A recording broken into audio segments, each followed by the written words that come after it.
Well, you said that, you were able to, the 145 billion of what 142 billion, that was the increase, was spread, it was seen between the three arms of government, the National Assembly taking just 10 billion. But looking at how much it is that it's costing us to run government, as it were, do you think that, we've picked a sustainable system for ourselves, a sustainable system of government? Yeah. Democratic system of government, everybody knows the world over. Presidential system of government is really very costly.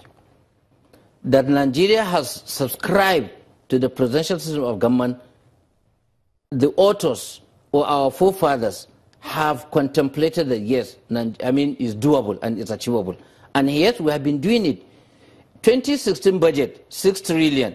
I think the performance from the National Minister of National Planning and Budget have said that the performance over 80%.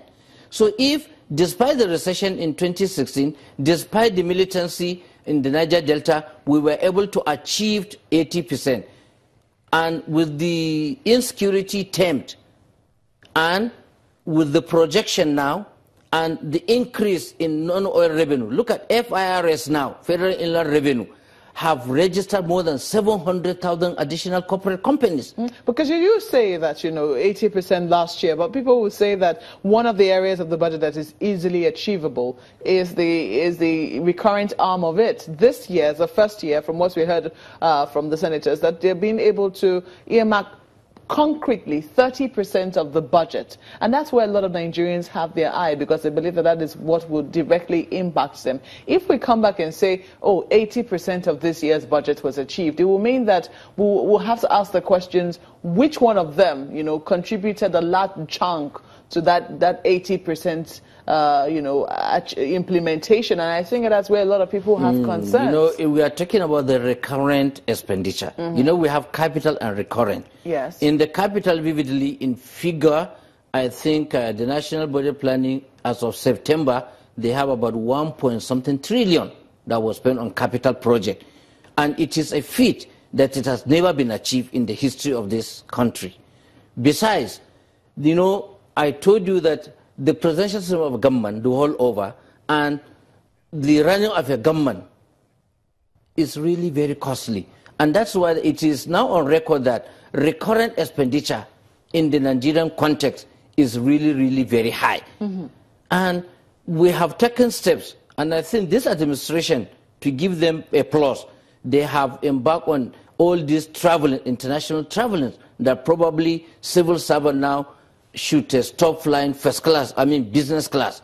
And it has been approved, I think, for the level of directors and above or below, they have been slashed. Because in the National Assembly, I know some people that we do go on trip for them that used to be business class. But now, officially, they have been brought down to economic class.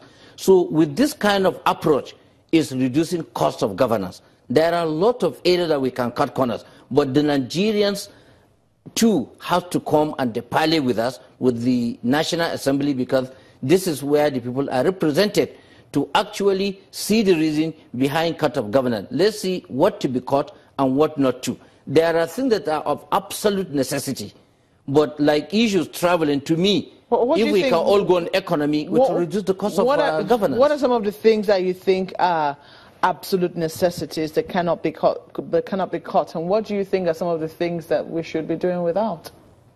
Yeah, like I said, when you take this international parley, there are a lot of fora that you have to attend internationally. If you must travel, you can go economy. Because I'm looking at some of this now. We're seeing this computerized identity cards, and this is highlights of the National Assembly budget. Computerized identity cards is to consume 20 million naira. The National Assembly members already have their own identity cards, so there will be questions as to who precisely are they computerizing cards for. Souvenirs, 55.6 million naira, when the executive arm of government, to a very large extent, has cut out printing or making of souvenirs. The National Assembly is still earmarking 55.6 million naira for that. You see, now we are reducing to specific to the National Assembly. In the National Assembly, we have the bureaucrats. That's the management. The souvenir that they are talking has to do with international, like I told you, all this parliament. Just last week, I think, before the budget was passed, the Italian leader of the House of Representatives was there. So they keep on coming. Within last week, we received about 3 of them. So you have to give them at least some give to boost the image of the country. So it's not something that we are doing it for pleasure, but at least to promote, because this is the international best practice. When we visit their own parliament too, we receive this kind of souvenir. So you have a kind of a thing that they will take back to it. Even here, locally, ministers do present this kind of souvenirs. What about computerized identity cards? So computerized identity card, you see, the world now is good. We are now in the computer age, if not jet age. We can't continue doing something manual. When we talk of computerized... Does it mean that the National Assembly, are they making new ID cards, or is this an improvement? Not new ID card, but system? You see, changing the old ones to a computerized system, such that when you now pick my ID card, you look at it, there could be a chief that you can trace to the National Assembly. So they're changing the cards, is that what you're saying? That is it. They're getting new identity cards? Well, if you can call it changing, but trying to raise, to boost, to change it. I don't know, there are the old ones that are analog, change it to digital. You know, electronics, I think in this media, you are going analog. By June, we are going, digital. So everything now is going computer. According to the bureaucrat, they presented to us ideas and they convinced us that, look, the manual ID card that you used to have, somebody take it, maybe you have to identify, is this a clerk signature, there must be a chief, so that when it is subjected to electronic scrutiny, it will pass the test. What about the cars, which is one area that's been very controversial? Now, the issue of the cars. Yes. For the House of Representatives, let me speak here, that I am more very much conversant. Every 4 years, as the practice of government, we're supposed to have what we call project vehicles. It's for committee works. Each and every member out of the 360 members belongs to one committee or the other. If you remove the 10 principal officers, the remaining 350 belong to one committee or the other. About 100 or so are chairmen and deputies, about 180 or thereabout. So what I'm trying to say here is that we are entitled to these official vehicles to conduct this oversight function. You said every 4 years. Every 4 years, but it would look like every the government, year. That is where, you see, you're talking of cutting costs.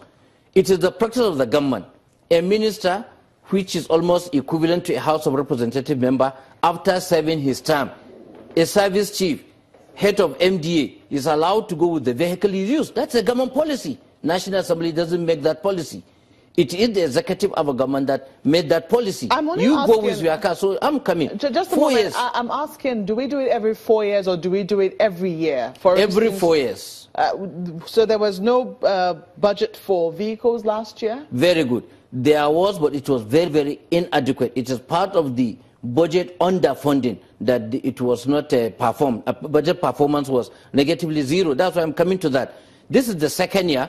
We were unable to purchase up to 100 cars. Even the so-called Peugeot that hitherto on the executive arm, some of the service chiefs, this is their pilot car, not even their official car. But the National Assembly considered to made in Nigeria pan car that is just not that very costly. Even with that, we were unable to purchase up to 50 vehicles as I'm talking to you now. So this money for this 2017 budget, because in 2018 it's not going to appear, is to augment the residue of the 2016 and to make sure that each member at least have gotten his own car. So that money is budgeted for that. For the Senate, I remember they were able to get all their cars, the 109 cars, for their, but it was done, how do I say, it's on a credit.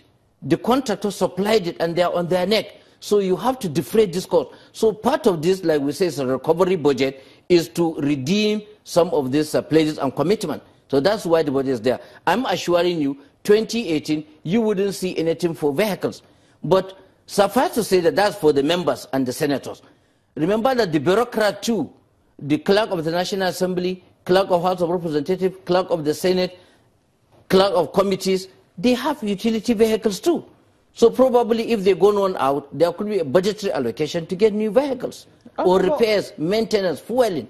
I want you to think again, because you said, I mean, when I asked you about this presidential system of government, you say that, well, perhaps, you know, it's been thought through. When we think of the fact that 7.4 trillion naira is what the budget is, and we only have 30% of that going to capital expenditure, and when we look at how much we're spending on running just government alone, the National Assembly, the executive arm of government, and even the judiciary, do you think that we've made the right decision when you think about it critically? Well, critically thinking, I can say yes, we have done the right thing because it is the international best practice. When you look at the developed nation and even developing nations, and even nations which about a decade ago were far behind Nigeria, now they have surpassed, they are practicing it with lesser economic potentials. Then if they can achieve that feat, why not Nigeria? A lot of money is being wasted previously in terms of corruption, leakages. So if Nigeria will now wake up, meet up the challenges, it's doable. I don't think that we need to cut costs because the potentials are there. They are not just properly tapped, or they are wrongly being tapped, being cornered by some individuals. If the money that are being, escaping the corridors or the arena of, I don't know how to put it. You know, when we talk of corruption, if Nigeria should be able to tame corruption at least 70 to 80%, then whatever within Nigeria can even go, can have even a budget of 10 trillion. Well, Honorable, we have to say thank you for coming on Sunrise today. Honorable Yunus Ahmad Abubakar is a member of the House of Representatives. He chairs the Committee on the Federal Road Safety Commission. That's right, right?